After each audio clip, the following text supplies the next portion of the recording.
Good morning, OLC Middle School students. This is Mr. Woolley, and remember, the information contained in this video is intended to be viewed only by the students in Mr. Woolley's classroom. While watching the video, you agree that you will not record or share the video with anyone who is not a student in Mr. Woolley's classroom. Alright, what we're going to start with today is some more problems with circles. And for today, they want us to find the area of the following semicircle, and they said to use 22/7 for pi.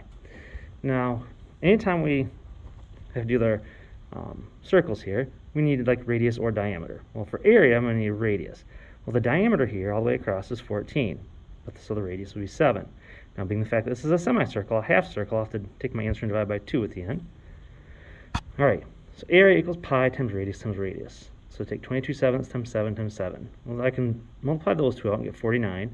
So 22/7 times 49 over 1. Well, I can cross cancel with dividing both by 7. I get down to a 1 and a 7. And then I get 22 times 7, 154, and 1 times 1 in the bottom is 154. So 154 over 1 is just 154.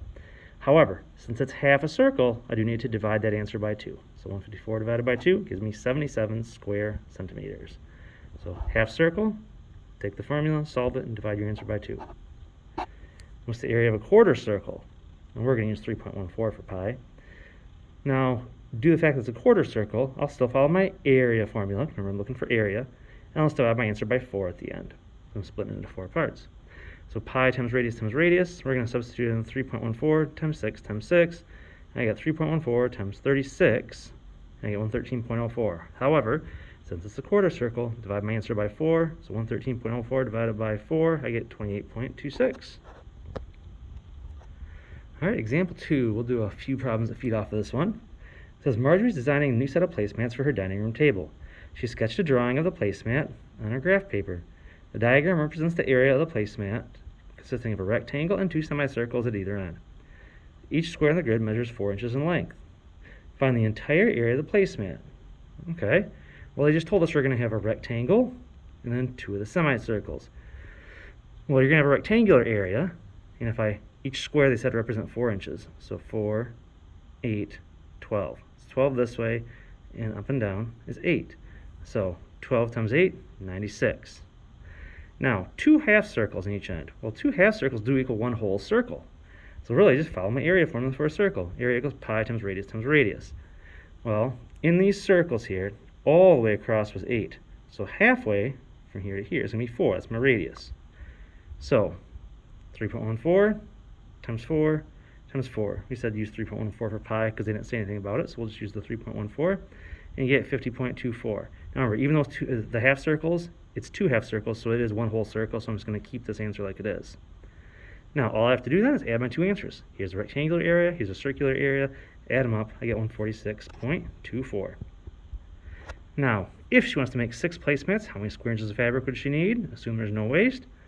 Well, that's how much it is for 1, and I need 6 of them. So 146.24 times 6 gives me 877.44 square inches. Still on that same problem, Marjorie decides she wants to sew on a contrasting band material on the edge of the placemats. So how much band material will she need? Now that's going to deal with like perimeter, like the distance around everything. Now, due to the fact that I do have 2 half circle circumferences that all equal 1 just normal circumference, and I will have the flat edge here and the flat edge here. So the distance all the way around really is a circle, and then this flat edge and this flat edge. So remember, 2 half circles equals whole circle. Now the diameter all the way across, remember, was 8 from the picture. So 8 times pi, 3 times 3.14 gives me 25.12. And that top edge and the bottom edge gave me 24. And all together, add them up, I get 49.12 inches. All right, next up, example 3. The circumference of a circle is 24 pi. What's the exact area of the circle? We're going to use pi in our answer. When they ask for exact area, it's actually pretty easy because it's just you don't have to do a whole lot of calculating at all. So the circumference, the distance around here is 24 pi. So to find circumference, you always take the diameter times pi. Well, 24 must be the diameter because the circumference is 24 times pi. So the diameter had to have been 24 here. So it means the radius is going to be 12. How do I find the area of this? Well, the area is pi times radius times radius. We just found out the radius was 12, and we're going to leave pi. We're not going to substitute in 22/7. We're not going to substitute in 3.14. They left it exact. And when I say exact, it means you just leave pi alone.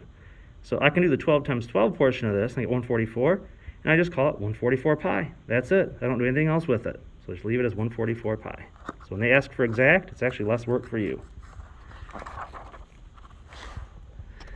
Next up, find the area of a circle of diameter 42 centimeters. We're going to use 3.14 for pi. So I always draw a quick picture out of what they told me. Diameter 42. So that means diameter is 42, radius is 21. So the area, pi times radius means 3.14 times 21 times 21 to give me 1,384.74 square centimeters. Okay, another one where I kind of work backwards a little bit. Circumference of a circle is 9 pi. What's the diameter? Well, circumference comes from diameter times pi. Well, they left the times pi sitting there, so 9 has to be the diameter. So the diameter must be 9. The radius has to be 4.5, half the diameter. And now if they want to know the area, you just take pi times radius, and pi times, my radius was 4.5 times 4.5, and I can leave it as 4.5 times 4.5 to get 20.25 pi. I'm leaving it in terms of pi because that's kind of how they started. They didn't say us to substitute anything in here, so since they kind of left it as diameter times pi up here for the circumference, I'll leave it as 20.25 times pi for the area. So, some big things you want to know here, remember, diameter just comes the radius times 2. And circumference, diameter times pi, that's our formula there. Area is pi times radius times radius. Alright, well thanks for watching, and it's a continuation of the stuff from the last couple days, and there will be a short homework assignment in Schoology afterwards. Thanks for watching.